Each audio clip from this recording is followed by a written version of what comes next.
the systems thinking part, that happens when you build your process, right? So nobody's asking people to go out in the heat of turnaround and apply systems thinking. Applied systems thinking is when you execute your process to compliance. As soon as your team starts turning your process into a checkbox exercise, you are on the path of failure. So on the 11th of February this year, I received this slide. And if you are used to looking at P6 curves for turnarounds, then you can probably understand why I would be excited by a slide like this. This is 24% in, and they are already 2% above their best case curve. So they were able to hold their curve right to here. So now I know they've already got good roots, if you would, right? They've done the turnaround process. All they have to do is survive execution. And that's how I presented this. What we were going to talk about is applied systems thinking for turnaround execution. The turnaround process itself is very well designed from a systems point of view. 5 minutes after you made a point about what your plan was, somebody out there did something that changed it.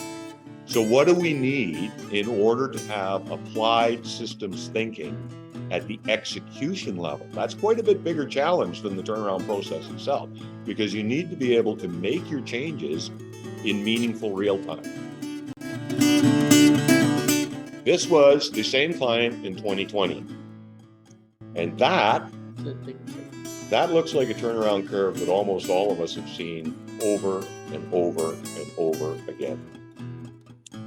The difference with this client is they decided enough is enough. So when they went into 2021, they did two things. You heard Heinz use the word integration over and over again. You probably heard us turnaround people saying, until you integrate your turnaround team with your projects team, you're never going to be successful. They did that. They fully integrated the team, and they implemented dynamic schedule management. I wish I had the final charts for 2021, but I just want you to trust me, this track continued. They followed their baseline right through the startup, which would be exciting enough. I would have made a case study out of this. Anybody that is actually following their baseline on the turnaround schedule, I would make a case study out of that anyway. This is where they were on Saturday night, and there is no question about it. That is the single most exciting turnaround performance curve I've ever looked at in my entire life. This is a team that's doing everything. So when I presented this to our team internally, I titled it "What We Teach and What We Preach." This is a client doing everything we want them to do. And after 40 years or so, you believe in this stuff, but you start to wonder, would it really work? This is what we teach. This is what we preach.